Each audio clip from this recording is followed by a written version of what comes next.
means those who are most struggling in the state or society. So the why, again, I don't know how much I need to like emphasize the why because you're here, and that's probably preaching to the choir. But this is an image that you often see in Catholic circles, and I don't know if it came out of the U.S. Catholic Conference of Bishops, but it refers to the 2 feet of love and action, that we really can't say that we love God and love our neighbor if we are only focused on the immediate and the basic needs, and we are not considering why are there needs, what needs to be changed, how do we create opportunities so that if I have a son who's going to the food shelf every day, don't I want him to be able to buy his own food? If you have an uncle who is disabled and in a shelter, you really desire for that person to have stable housing over the long term and maybe support services. And while you might be able to help with a meal and a warm coat, you know that perhaps that person, or maybe it's many people, need support services to go along with transitional housing or permanent supportive housing. So when we meet people, maybe you're volunteering at a food pantry or you're serving a community meal, that it's helpful to reflect upon and maybe understand more of their story, why they may be there, and what might be some underlying issues that may be barriers to their success. So whether it is the need for chemical dependency training or support, or perhaps a person actually needs like a guardian ad litem if they're severely disabled or not able to care for themselves anymore. So when we think about justice, we recognize that that doesn't happen overnight. Changing policies and laws often takes the long term. I mean, sometimes you see things happen. I forget how many years back, there was a very young girl who was caught in a drain of or she was close to the drain of a pool that didn't work, and she eventually died. And so from that, then the law changed and created different sorts of drains. So sometimes there are situations where things happen quickly, but usually it takes perseverance, and it takes building long-term relationships with lawmakers to make things happen. So the why again, in terms of biblical justice within the Christian tradition, we know that all are made in God's image, but also that we're social beings. So we're in relationship with each other, and we have a responsibility not only to God, but to others as well. And again, what does that mean in terms of how policies may impact me, my community, and my neighbors? And certainly from Scripture, there's many examples of God's really intervening to make sure that people are given that opportunity to be fully part of community. And again, then when we get to the New Testament, we see the very mission of Jesus is totally about being part of community and releasing people from oppression. And we see so many examples of that. And I always like to emphasize when we're talking about legislative advocacy, it might seem like it's a distant, abstract thing, but if we think about our relationships with people and how important it is to be proximate with people, it's again following the example of Jesus, but then it helps us to ask the questions, why do these conditions exist for these individuals? So in terms of our legislative agenda, each year the board determines key priorities that they want to work on. So these are the 4 top issues, and there are other issues too that JRLC has focused on this year. So the session is still going on, and it will end May 23rd, so we still have more than a month and a half to go. And the first issue is probably the most obvious issue, and I'm sure many of you in Rochester see affordable housing as an issue. And I don't know how many of you have worked with a community meal or at a food shelf or a clothes closet. Do you volunteer? So you see the needs directly then in terms of the lack of affordable housing or the lack of income needed to secure affordable housing. So when we think about affordable housing, we're talking about for those individuals at the very lower income scale. So not, the poverty level, I think for a family of four now, I can't remember if it's like $23,000 a year. So we're talking about, not necessarily a single individual at 70,000 looking for affordable housing. That might be challenging too, but we're talking about those individuals who are the personal care attendants, they are working at Target, they might be special education assistants in a school. So they're doing all sorts of work in the community, but because their income is not at the level, and because rents are so high, they're often struggling or working a couple different jobs. And we know too that throughout almost every county in the state, that there are insufficient number of shelter beds. Now, a shelter might look different in Morrison County and Little Falls than it does in St. Paul at the Dorothy Day Center. So in Little Falls, there's 2 duplexes that serve as shelter for families. In St. Paul or Minneapolis, there's many other types of shelters, often with too many people in them, we found out before the pandemic or at the beginning of the pandemic. And action was taken to move many of those folks into hotels during that time.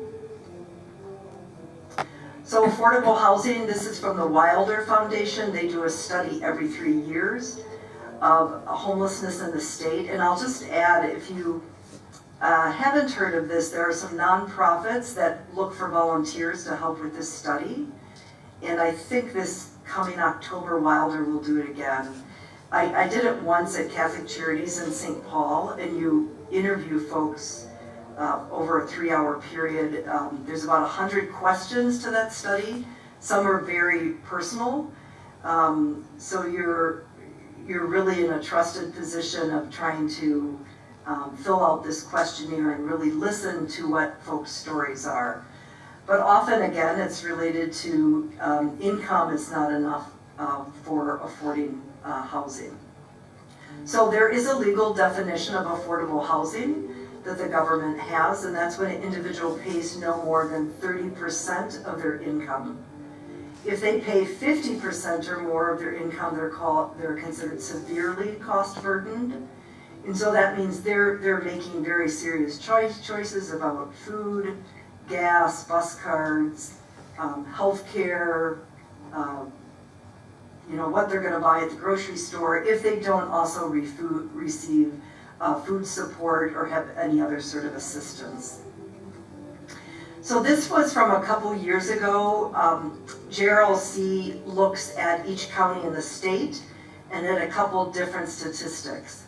So the population, I believe, was from 2018 or 19, the community survey, the federal survey, and some of the other statistics were from Minnesota Housing. So I don't know what the statistics would be for now, but when you go further down, you see cost burden renter households, 44%, and severely cost burden, 21%. When I did go to, I don't know if it was the Rochester government homepage or the county homepage recently, and it said that the area median income was $99,000, but I think back in 2019 it was like $77,000. So, so there is a higher income level, but again, we're looking at folks who are working in other sorts of positions within the county where they might not be receiving that sort of income. And we have one of these fact sheets for each county in the state. So, as I've said before, the issue of housing, the building of affordable housing is one of our legislative priorities through bonding. And it's so important because the first line shows what's the current distribution of housing for folks at these different income levels. So those at the very lowest income level are the two green.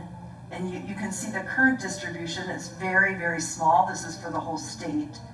But what's needed, as you can see in the bottom line, is a much greater number of affordable housing units. So when an organization is building affordable housing in your neighborhood or in the city, you may ask, like, is that going to be a mixed income unit? Or is it a nonprofit housing developer that is going to build specifically for folks who are between the 30th and the 50th percentile there?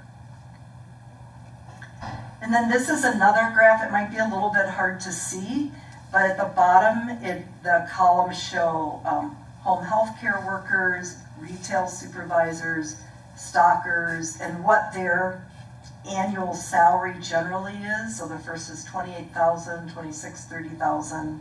And of course, registered nurses, that may actually be higher than that in this area, since you have Mayo and other, long-term established institutions. And then what the cost, what kind of salary is needed to afford a 2-bedroom apartment. And you can see those occupations on the left clearly don't have the income needed to afford a 2-bedroom. Now that might mean that they have multiple people living in a 2-bedroom, or maybe they have 2 families living in a 2-bedroom. So sometimes then you'll see multiple families within one type of house. And then this again is from the Wilder study that just looks at some contributing factors that they saw through the study.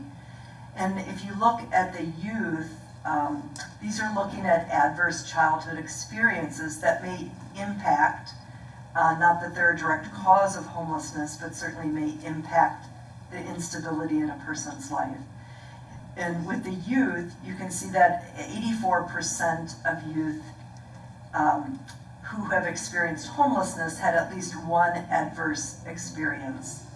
But if you look down, it shows the percentage, like 61% lived with someone who abused alcohol.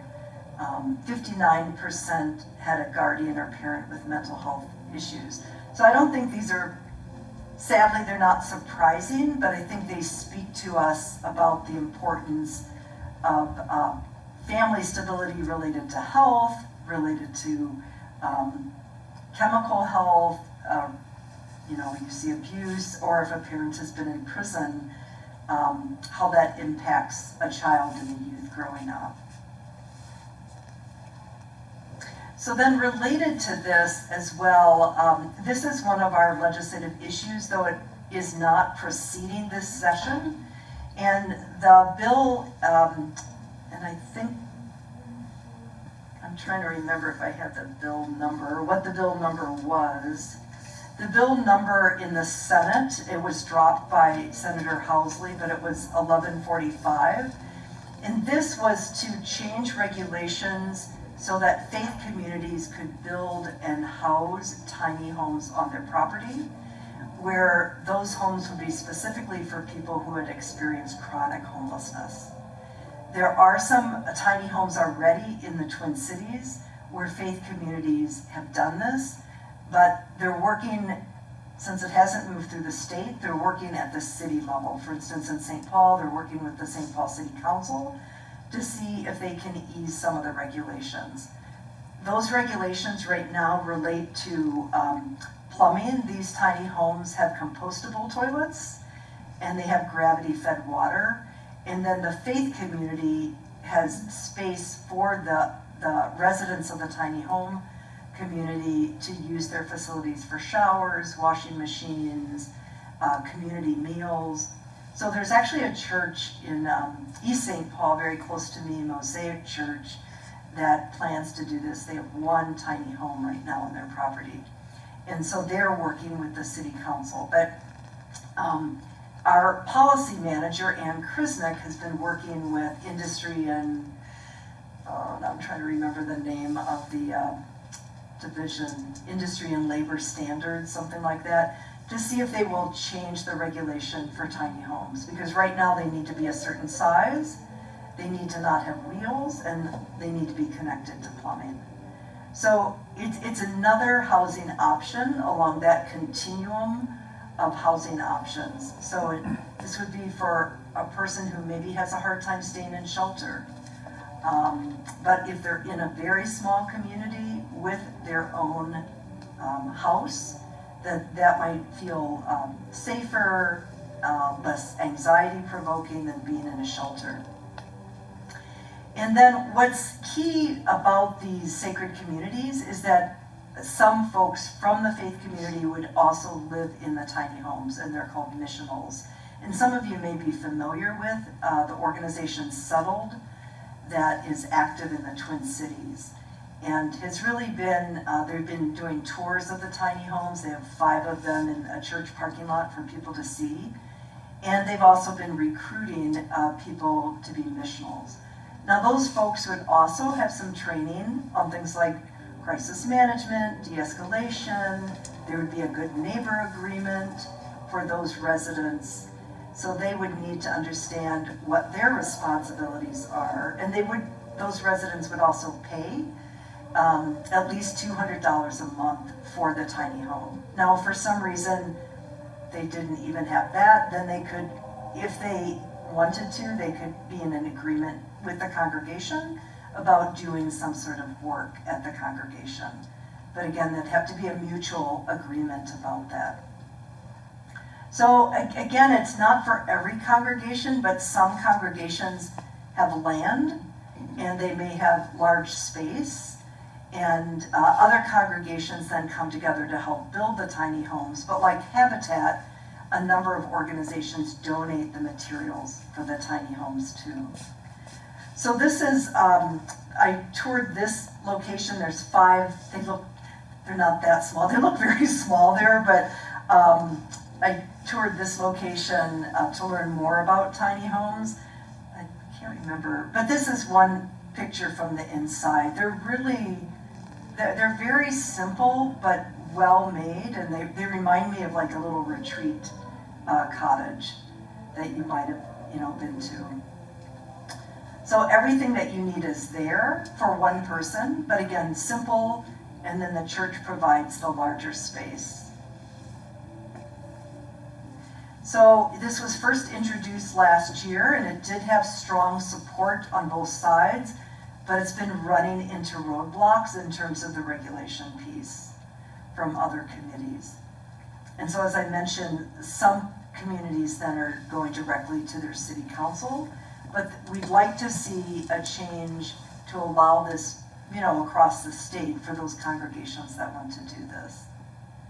So I'm just going to stop a minute. The next issue will be childcare that I'll move into as one of our legislative priorities. Are there any comments about affordable housing from your experience or your knowledge of Rochester, the surrounding community, in terms of the need or things that you've seen that have been helpful in the community?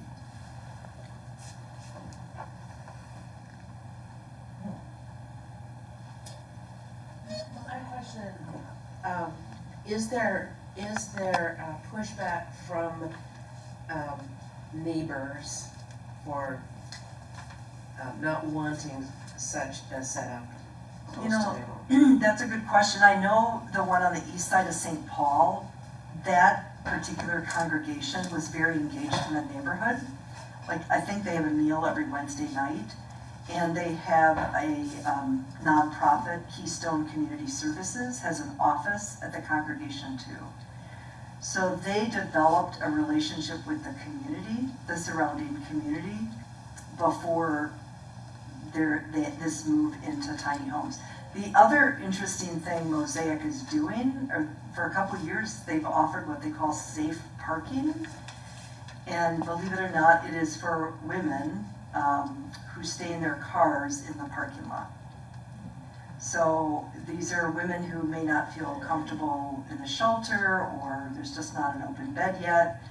And so there's security, and there's an agreement between that person and the congregation if they need to come in to use the facilities and things like that.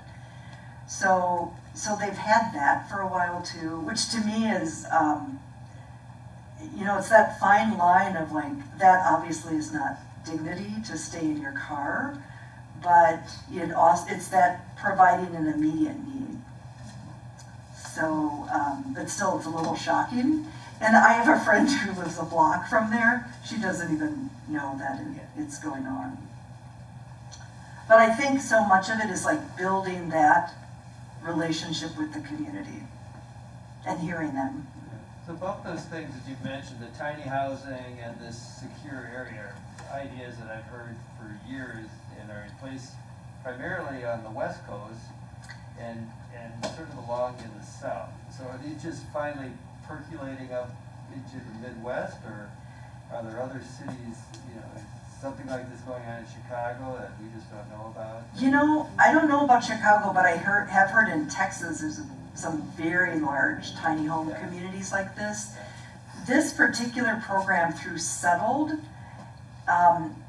came about because the University of Minnesota Design Center, there was a professor there, and then there was a graduate student looking at housing, and the two of them met. But there's also a second program in Minneapolis called Envision Community, and Hennepin Healthcare got involved with that along with the University of Minnesota Design Center and a group of self-advocates that are in the Twin Cities called Voices for Change. And so they're working on tiny homes too, but those tiny homes wouldn't have compostable toilets, so they're not meeting, and they would have plumbing. So I'm not sure about like Chicago or Milwaukee. I thought Duluth was working on the idea too. I know Duluth, I got a call last week. Duluth, the city council is looking at having what they call safe outdoor space. So it's designated outdoor space where people can live in tents. But right now the proposal is only on nonprofit property or religious property is what, or someone bought some property and it was considered private. But again, those are like not ideal, but I think it's considered harm reduction in the sense that at least they would be together in tents as opposed to maybe in multiple places throughout the city in tents and, be less secure or something. Those things seem to be more targeted. What you're describing is for the people that are homeless versus the working poor. Yes. That really seem to be easily forgotten. Right? I mean, that's what you're talking about, that 30% number. That's Yes. the working poor. They Yes. have a job, they may have a family, they can't afford to live in an apartment alone, or even with their family, or with their sister's family, Right. or their brother's family, Right. all in the apartment. And that's where we're urging bonding for affordable housing. So that's where organizations maybe like Common Bond, which I think is throughout the state, Aon, and other corporations or not nonprofits can use through bonding dollars, and they often have to use multiple sources of financing to build affordable housing. But it's exactly, when I think of University Avenue in St. Paul, I'm more familiar with that. I know the apartment buildings, one is for Native American use. Further down the road by Menards is Beacon Interfaith built. Again, another one for youth. So there clearly are opportunities, but I think these nonprofits really struggle to find, all these various pots of money to build since it's so expensive. Especially now for supplies and. So as a faith community here, as a faith community with, some groups, what do you think is a stepping stone in the beginning? Do we do it alone? Do we go to the city?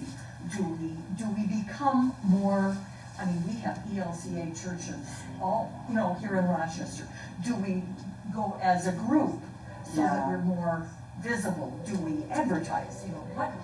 What is this that we finally decide to do? Yeah, good question. And I think you start where you're at and look at what are the relationships you have with other churches or maybe interfaith relationships. Like, what do you do together right now?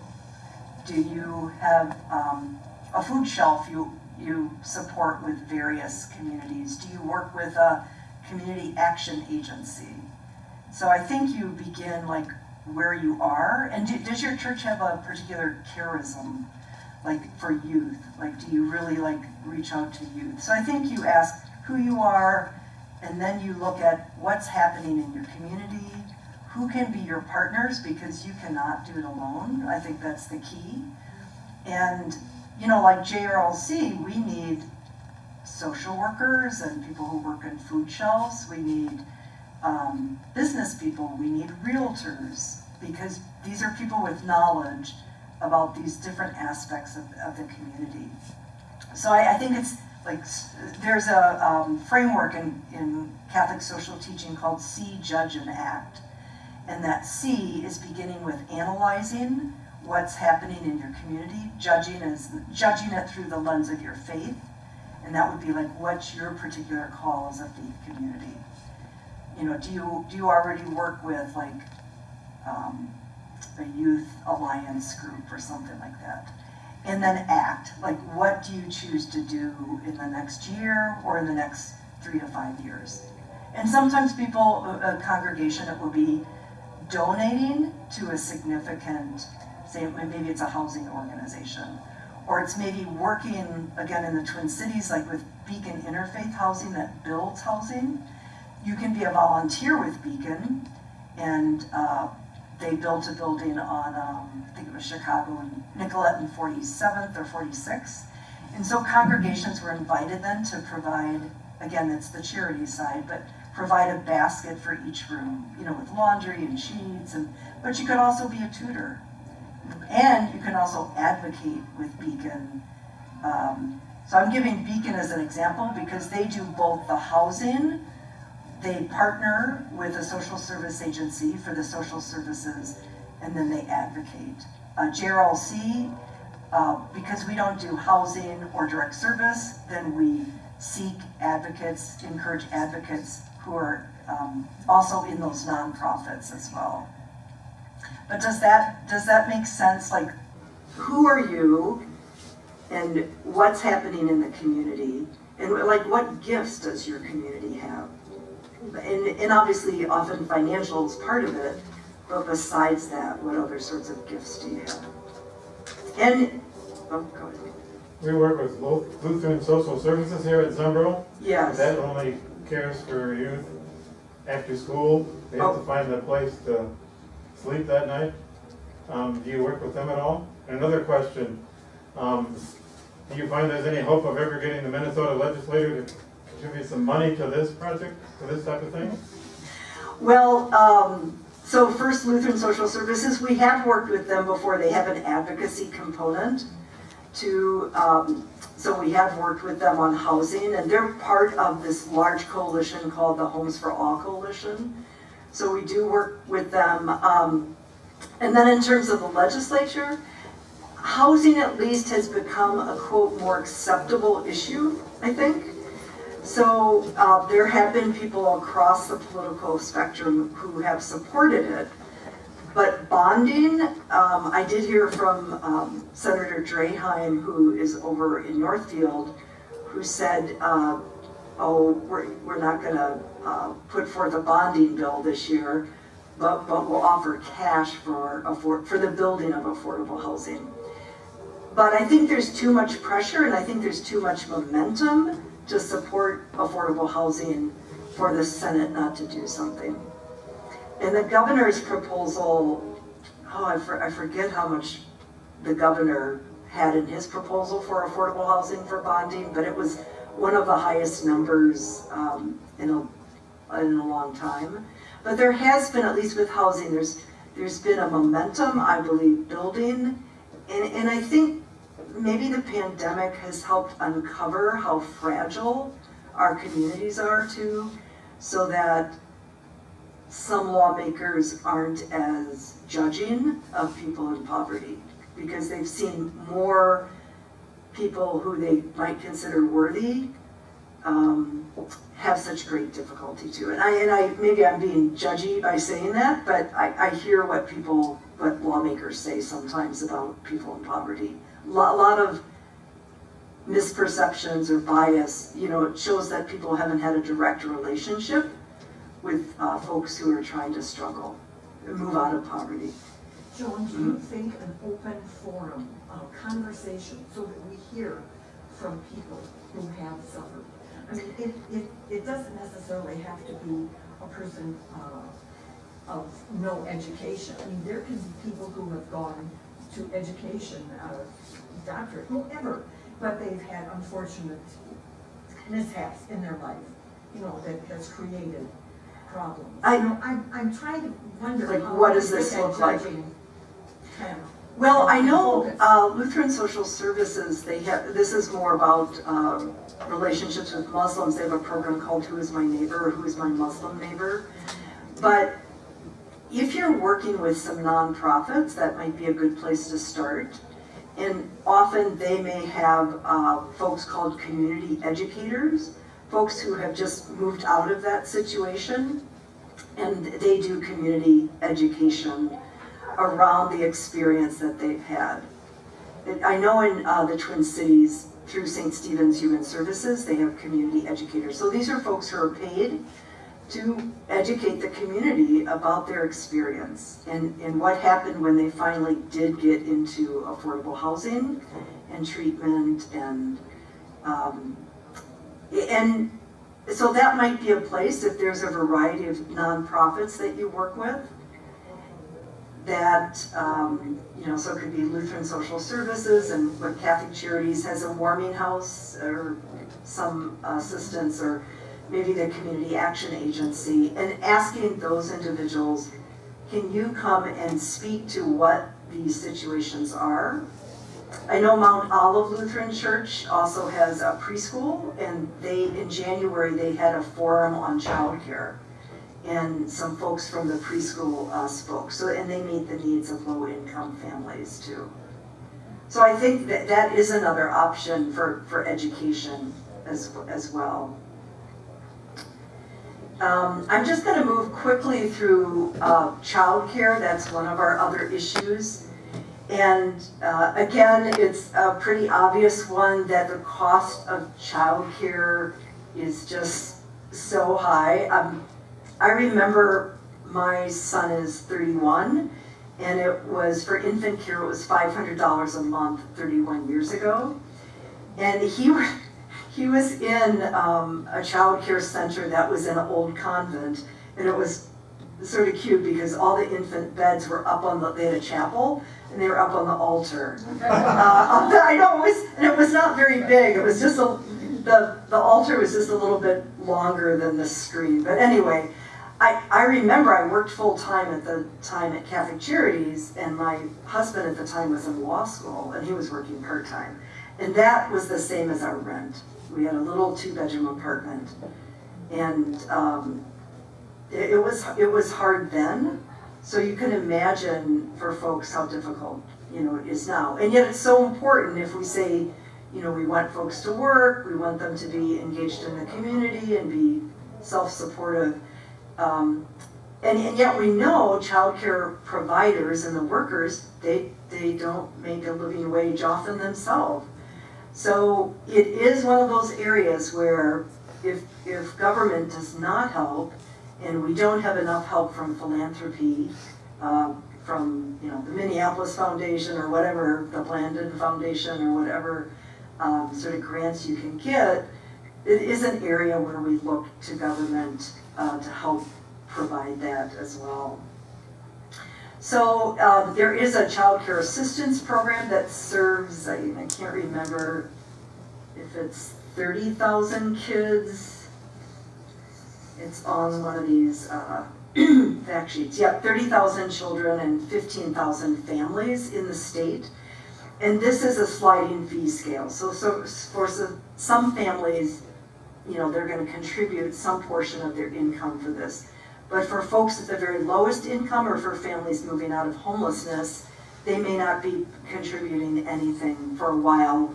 And it's designed, again, either for parents who are working or going to school. They might be in the MFIT program, the Welfare to Work program, and would, again, use this as a stepping stone. So years ago, so providers use this to get reimbursed for the care that they offer for low-income families.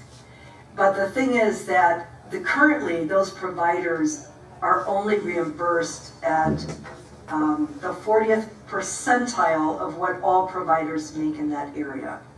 So there's a market survey done, and I'm honestly not sure if it's done by county or by city, to look at like what do all providers make in that area. And then we will reimburse a provider for infants at the 40th percentile or other children at the 30th.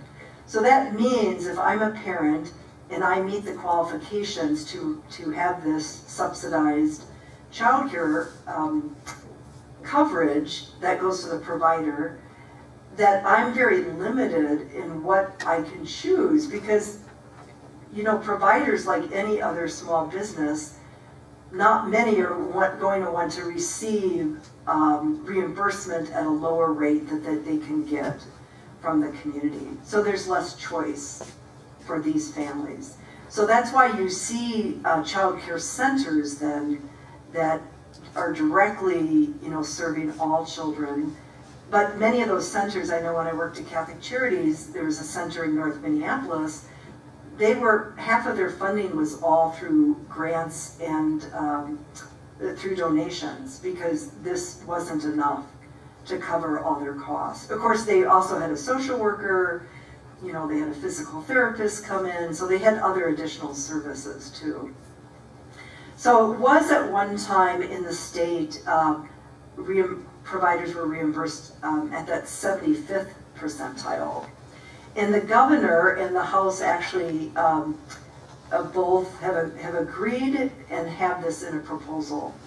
Now, again, the Senate, you know, I don't know what the projection will be and how much the Senate will. They're probably not going to support the 75th percentile, but maybe they'll support the 50th percentile, because I think, again, on both sides of the you know, party line, people see the need, especially in greater Minnesota, where there's a big shortage of child care providers.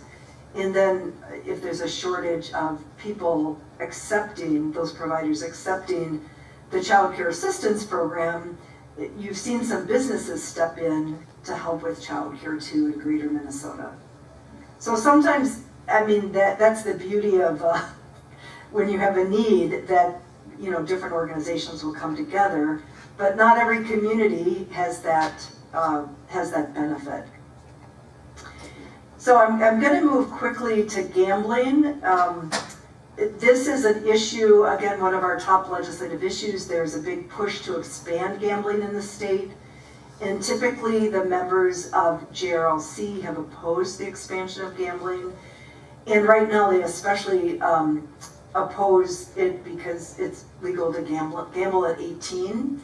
And I remember when my son turned 18 and he was going out one night with friends, and I'm like, what are you going to do? He goes, we're going down to, what's the place in Red Wing?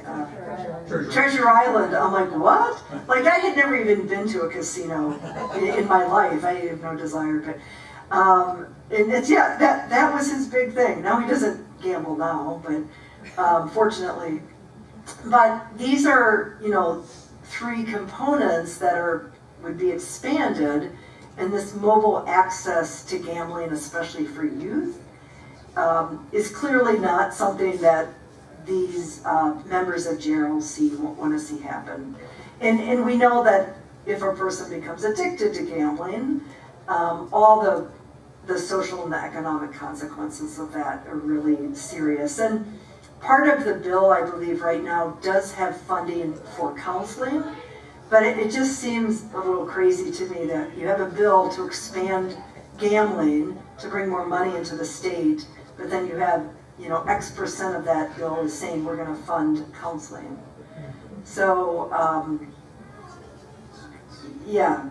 Anyway, it's just, there's other ways to raise funds. We already have a lottery and things like that. So these are some of the other issues that at times JRLC has addressed or is addressing. And tax policy is one of them as well. And I'm just going to ask you, if you don't know who your state lawmakers are, your representative and your senator, you can go to this website, or you can just Google "who represents me," and then you'll get this website, and then you'll get a page that looks like this. And in the far left, put in your address, and then this is Bethel University is located in this area, so I had District 42 here. Then if you want to find out more about your representative, Kelly Mueller, then you can go to contact, and then you see her legislative assistant, who is a key person. If you want to email, call, or phone, you want to CC that legislative assistant as well. What's on the page 2, further down, you'll see the committees that person is on.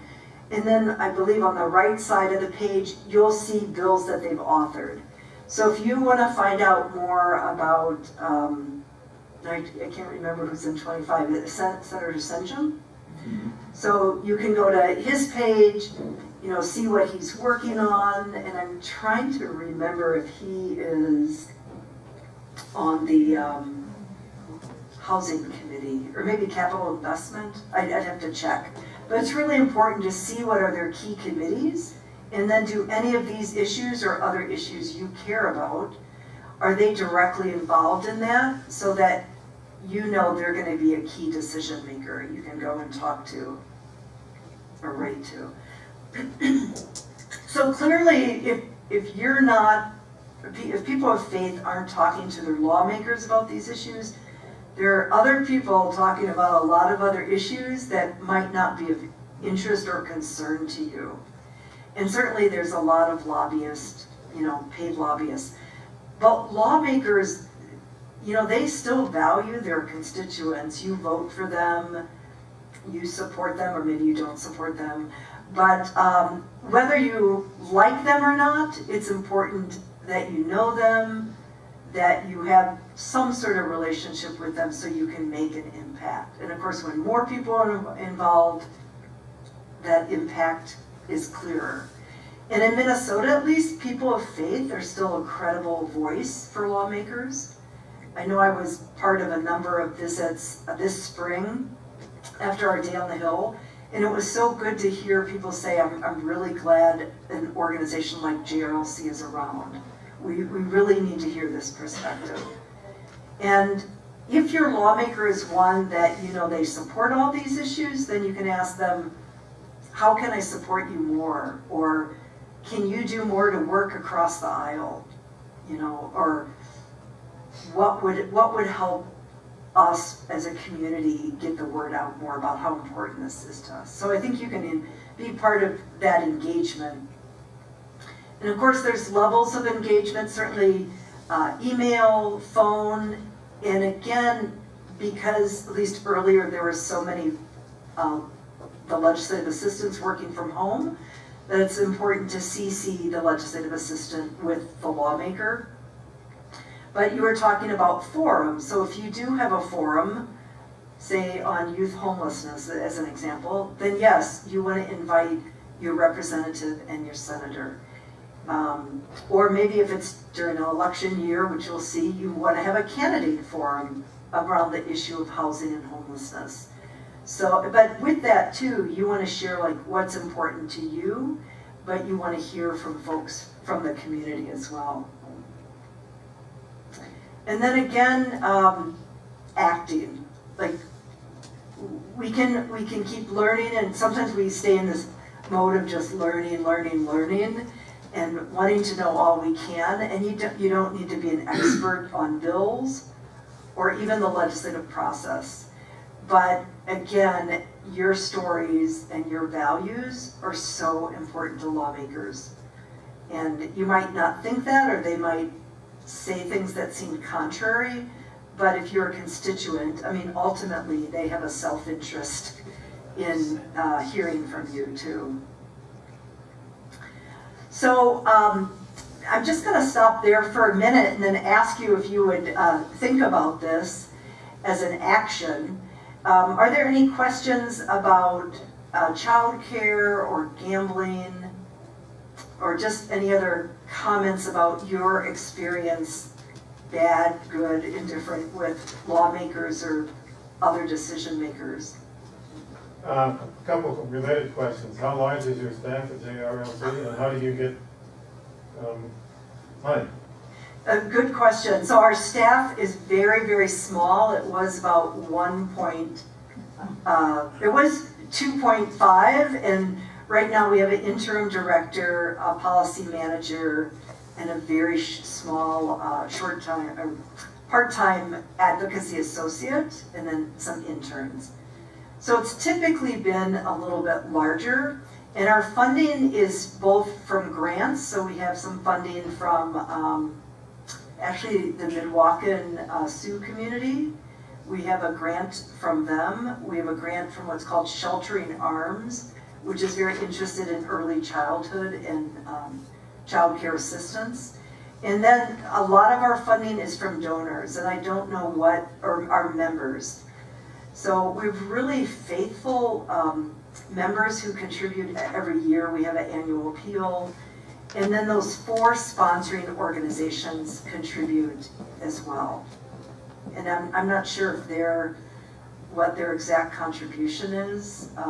So that's the Minnesota Catholic Conference, the Council of Churches, the Jewish Community Relations Council, and the Islamic Center of Minnesota. Funding has been,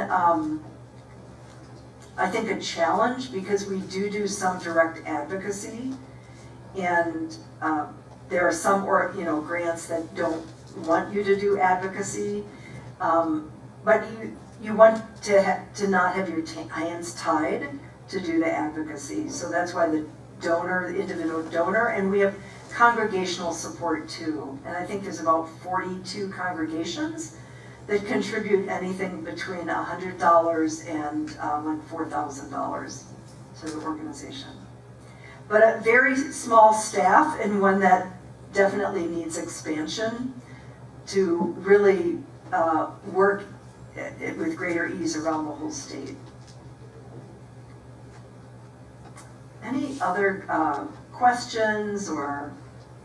Just a comment for people who may not know, in terms of how Zumbro is connected to all this, our synod, the Southeastern Minnesota Synod of the ELCA, is a part of Minnesota Council of Churches, and our bishops have in the past sat on the board, and I believe Bishop Casanelli is either a current board member or a very recent board member of Minnesota Council of Churches. So there is a direct line from Zumbro through the Synod, through Minnesota Council of Churches to JRLC. Yeah, and people are wondering. No, that's a good thing that you mentioned that, because I know I've talked to Bishop Tesh, I think, up in Northwest Minnesota, because this Sacred Community bill, the Tiny Homes bill, the author of that was Heather, I forgot her last name now, Keeler, from that area. And so I had asked him, would he, with others, be willing to talk to her about that bill. So the bishops, and then Lutheran Advocacy too. We work with Tammy at Lutheran Advocacy as well.